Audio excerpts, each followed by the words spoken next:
न फरमाईंदो आहे जेके हद खां वधीक मगरूर बणिजी ख़ुशी करण वारा आहिनि। रब्बे काइनात जेकॾहिं तव्हांखे का नेमत ॾिनी आहे, अल्लाह ताला का इनायत फरमाई आहे, त उन जे मथां ख़ुशि थियणु घुरिजे, शुक्र अदायगी कंदे। मिसाल तौरु अल्लाह तव्हांखे औलाद ॾिनो आहे, ख़ुशि थियो, ख़ुशी मल्हायो। अल्लाह ताला तव्हांजी ज़िंदगी में तव्हांखे हलाल रोज़ी अता फरमाई, रिज़िक ॾिनो, नेमत ॾिनी, उन्हनि ते ख़ुशि थियो।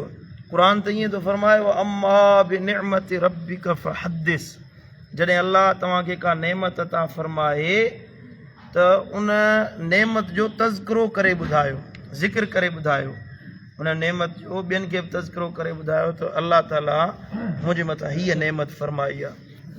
जेकॾहिं को माण्हू ज़िक्र न कंदो, नेमतुनि जो तज़किरो न कंदो, अल्लाह तो फरमाए इहे बेशुक्रा थींदा। बेशुक्रनि खे ॾिनल नेमत अल्लाह खसे वठंदो आहे। ॾिसो न, कॾहिं कॾहिं ईअं थींदो आहे जो का नेमत मिली आहे पर अल्लाह ताला उहा खसे वठंदो आहे, हली वेंदी आहे हथनि मां। पैसे जी सूरत में नेमत आई, दीन जी सूरत में नेमत आई, या दुनिया जी कहिड़ी बि शइ आहे उन जी सूरत में नेमत आई ऐं हली वेंदी आहे, ज़ाया थी वेंदी आहे। सबबु इन जो इहो आहे जो असां उन ते शुक्र अदायगी न कईसीं, अल्लाह ताला जो एहसान न ॻणियोसीं। जेका बि नेमत अल्लाह जी मिले थी, इन में इंसान जो वस न आहे हूंदो। माण्हू चवे थो त मुंहिंजो वस हले थो, मूं कोशिशि कई आहे, मूं महिनत कई आहे, उनजो नतीजो मिलियो आहे। महिनत त सॼी दुनिया करे थी पई, सम्झो था। पैसे कमाइण जे लाइ केतिरी सॼी दुनिया आहे जेका हले थी पई। सिहत हासिल करण जे लाइ करोड़े रुपया माण्हू ख़र्च कंदा, उन्हनि खे सिहत नथी मिले। वञो इस्पतालुनि में हिकिड़ो चकर लॻाए अचो, अरबे रुपया माण्हू पंहिंजी सिहत ते ख़र्च था कनि।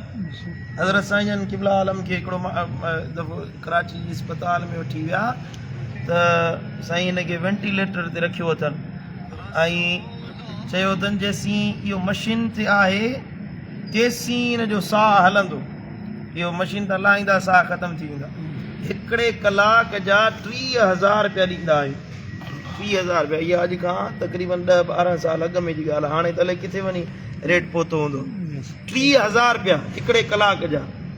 इहो सिर्फ़ु इन जे करे जो मसनूई साईं मुंहिंजा साहु खणाइण जे लाइ रखी वेठा आहियूं, ॻाल्हाए थो करे थो। मशीन हटाईंदासीं, हमरा जो दम पूरो थी वेंदो। हाणे कलाक जा 30,000 रुपया त हिकिड़े 24 कलाकनि जा 30,000 सां ज़रब कयो त केतिरो अंग थी वियो। इहो पैसनि ते माण्हू ख़रीद कंदा। सिहत माण्हू, जेको माण्हू शुगर जो मरीज़ आहे, टिकी खाईंदो आहे त उन ते हलंदो आहे, पैसनि ते सिहत ख़रीद थो करे। ब्लड प्रेशर जो मरीज़ आहे, टिकी खाईंदो त ब्लड प्रेशर सही हूंदो। तव्हांखे अलाह मुफ़्त में सिहत ॾिनी आहे, करोड़े रुपया माण्हू ख़र्च कंदा, उन्हनि खे सिहत नथी मिले। सम्झो था, माण्हू जे हथ में कुझु कोन्हे को। इंसान जे हथ में चए थो न, साईं करीम फरमायो त माण्हू चवंदा आहिनि मुंहिंजो माल, मुंहिंजो नंग, मुंहिंजी ज़मीन। साईं करीम फरमायो तव्हांजो कुझु न आहे, जो कुझु आहे उहो अल्लाह जो आहे। काइनात में जा शइ तव्हांजे हथ में जेका बि अचे थी न, उहा तव्हांजी न आहे। इन जा मालिक तव्हां न आहियो। असुल मिल्कियत काइनात में जा बि शइ आहे, ज़र्रो ज़र्रो आहे, ओ वारीअ जो ज़र्रो बि आहे न, तव्हांजी मिल्कियत न आहे। इहा मिल्कियत मुंहिंजे अल्लाह जी आहे। तबारकल्लज़ी बियदिहिल मुल्कु व हुवा अला कुल्लि शैइन क़दीर। बरकतुनि वारी, इज़त वारी आहे उहा ज़ात जंहिंजे हथ में कुल काइनात जी बादशाही आहे ऐं उहो अल्लाह हर शाह ते क़ादिर आहे। तव्हांखे जेको मिलियो आहे, जा बि शइ अल्लाह ॾिनी आहे, उहा अल्लाह पंहिंजी अता सां ॾिनी आहे। उहा अल्लाह तव्हांखे पंहिंजी रहमत जे ज़रिए ॾिनी आहे। ऐं क़यामत जे ॾिहाड़े जॾहिं बाना जन्नत में वेंदा त साईं करीमन सल्लल्लाहु तआला अलैहि वसल्लम फरमायो, को बि माण्हू पंहिंजे अमलनि जे करे जन्नत में कोन वेंदो। को चवे थो मूं निमाज़ूं पढ़ियूं, मूं रोज़ा रखिया, मूं हज ॾिना कया, मूं ज़कातूं ॾिनियूं, इन जे करे मां जन्नत में थो वञा। न, मदीने वारे साईं फरमायो हर इंसान अल्लाह जी रहमत जे सदके जन्नत में वेंदो। हिकिड़ो साहबी उथी बीठो, अर्ज़ कई, या रसूल अल्लाह, हाणे अल्लाह जो नबी आहे साम्हूं, रसूलुल्लाह आहे, बाइसे तख़लीक़ काइनात आहे, जंहिंजे सदके अॼु असां ईद मल्हायूं पिया, उहो मुस्तफ़ा करीम आहे। त साहबी थो चए, या रसूल अल्लाह, पोइ तव्हां बि अल्लाह जी रहमत जे सदके जन्नत में वेंदो। साईं करीम मुर्की फरमाईंदासीं, हाओ मां मोहम्मद करीम अल्लाह जी रहमत जे सदके जन्नत में वेंदुसि। असल में अल्लाह जो हबीब ॿुधाए पियो त दुनिया जे अमलनि ते, माल ते, दौलत ते भरोसो न कयो, असुल यकीन रखो अल्लाह जे मथां। हिकिड़ो वाक़ियो सरवर कोनैन सल्लल्लाहु ताला अलैहि वसल्लम फरमायो हदीस मुबारका जी कुतुब में अचे थो त बनी इसराइलन जो माण्हू हुयो, उन 90 साल अल्लाह जी इबादत कई। घणा साल? 90 साल। 90 साल शहरनि खां ॿाहिरि वञी वेठो अल्लाह जी इबादत कंदो हुयो, बंदगी कंदो हुयो, सॼी राति सजदनि में गुज़ारींदो हुयो, सॼो ॾींहुं अल्लाह जी इबादत कंदो हुयो, रोज़े में ज़िंदगी गुज़ारींदो हुयो, सॼी ज़िंदगी गुज़रियो। 90 साल इन हाल में गुज़री। 90 सालनि खां बाद में जॾहिं हुनखे मौत आयो, हिसाब किताब थियो त अल्लाह ताला फरमायो हुनखे मुंहिंजी रहमत जे सदके जन्नत में उमारियो, मुंहिंजी रहमत जे सदके जन्नत में उमारियो। मलाइका आया, उन्हनि चयो त अल्लाह जी रहमत जे सदके तोखे जन्नत में उमारियूं था, त हुन चयो त बल इबादती, मुंहिंजी अल्लाह जी रहमत न बल्कि मुंहिंजी इबादत जे सदके मूंखे जन्नत में मोकिलियो थो वञे पियो। अल्लाह जी रहमत जो इनकार कई। अल्लाह ताला फरमायोसि त तोखे मूं अल्लाह रहमत पंहिंजी अता कई आहे, तूं मुंहिंजी हिकिड़ी नेमत जो बि शुक्र नथो अदा करे सघीं, मुंहिंजी हिकिड़ी नंढड़ी नेमत जो बि तूं शुक्र अदा नथो करे सघीं। पोइ हुनजी 90 सालनि जी इबादत हिकिड़े पुड़ में रखी वई मीज़ान में, ऐं अल्लाह जी हिकिड़ी नेमत जेका अल्लाह हुन ते फरमाई हुई उहा हिकु नेमत ॿिए पुड़ में रखी वई। कहिड़ी नेमत? अखियुनि सां ॾिसण वारी नेमत। अल्लाह ॾिसण वारी नेमत आहे न, उहा नेमत अल्लाह ताला मीज़ान जे ॿिए पुड़ में रखाई। हुनजी 90 सालनि जी इबादत हल्की थी वई, हिकिड़ी नेमत अल्लाह जी ॻरी थी वई। अल्लाह फरमायो हिनखे दोज़ख में उमारियो, जंहिंखे मुंहिंजी रहमत न थी वणे हिनखे जहन्नम में उमारियो। त हुन पोइ अर्ज़ु कयो मुंहिंजा मौला अमलनि जे करे न पंहिंजी रहमत जे सदके ई बख़्श फरमा। सुभान अल्लाह। ॾिसो इहा हिकिड़ी नेमत अल्लाह जी 90 सालनि जी इबादत खां वधीक साईं मुंहिंजा अल्लाह जी रहमत आहे। हिनजे करे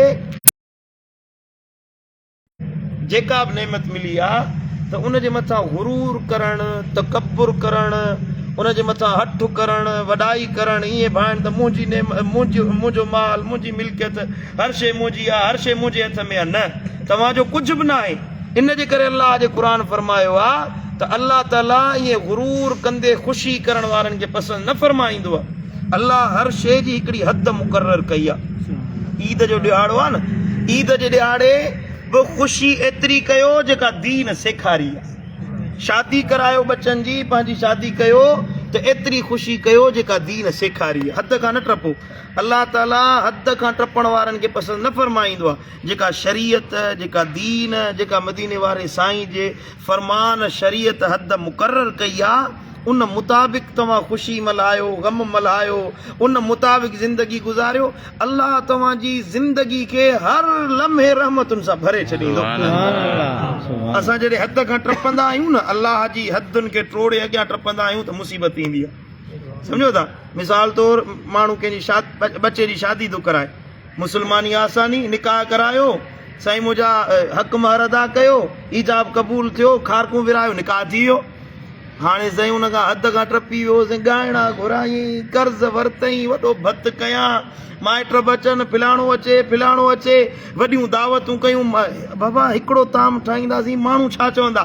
8-10 ताम ठहनि, पोइ साईं कर्ज़ वठी बच्चे जी शादी कराईंदा। छोरो पाण वॾो थी वियो, 5 ॿार ॼमी वियो, अञा छोरे जी शादी जो कर्ज़ कोन थो लहे।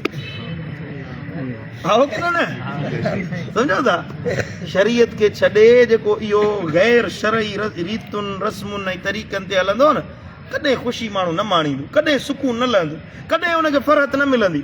फ़रहत उन माण्हू खे मिलंदी आहे जेको मुंहिंजे दिलबर नबी मोहम्मद मुस्तफ़ा जे तरीक़े ते हलंदो। तव्हां मुंहिंजूं ॻाल्हियूं सम्झो था?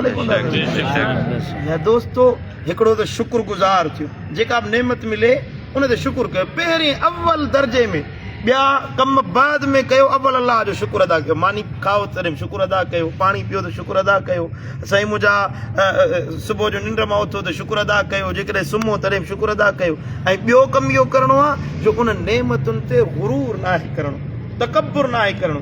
इहे ॿई शयूं नेमतूं खसण वारियूं आहिनि, गुरूर करणु, बेशुक्री करणु। शुक्र करण सां अल्लाह तव्हां जूं नेमतूं वधाईंदो, ऐं साईं मुंहिंजा आजिज़ी ऐं इनकिसारी ऐं अल्लाह जी रहमत तलब करण सां उन नेमतुनि में अल्लाह ताला बका रखाईंदो, ख़तमु कोन थींदियूं। शुक्र वधाईंदो आहे, शुक्र वधाईंदो आहे अल्लाह जी रहमत में उम्मीद ऐं भरवसो उन नेमतुनि खे बका ॾींदो आहे, माना दाइमी रहंदियूं आहिनि, ख़तमु कोन थींदी नेमत उहा। शुकुर कंदा रहो, वधंदी वेंदी नेमत, वधंदी वेंदी। हिकिड़ी शइ वाधारो थी वेंदो पर ख़र्च त थींदी आहे न। माण्हू वटि पैसो अचे थो, लख रुपया अचे थो, 2 लख रुपया अचनि था, पर ख़र्च थींदा न, ख़र्च थींदा त खुटंदा। शुकुर अदायगी करण सां वधंदा, ऐं अल्लाह जी रहमत में उम्मीद रखण सां उहे तव्हां वटि बाक़ी रहंदा। तव्हां ख़र्च कंदा वेंदो, ख़बर कोन पवंदी त ख़र्च थियंदा या ॿिया अची रहिया आहिनि। इहा अल्लाह जी नेमत आहे, सम्झो था। शुकुर गुज़ार थियो, अल्लाह ते भरवसो रखो, रब राज़ी थिए त ॿई जहान मोचारा थी वेंदा। अल्लाह ताला शाल सां सभिनी खे अमल जी तौफ़ीक़ अता फरमाए। अल्लाह आमीन।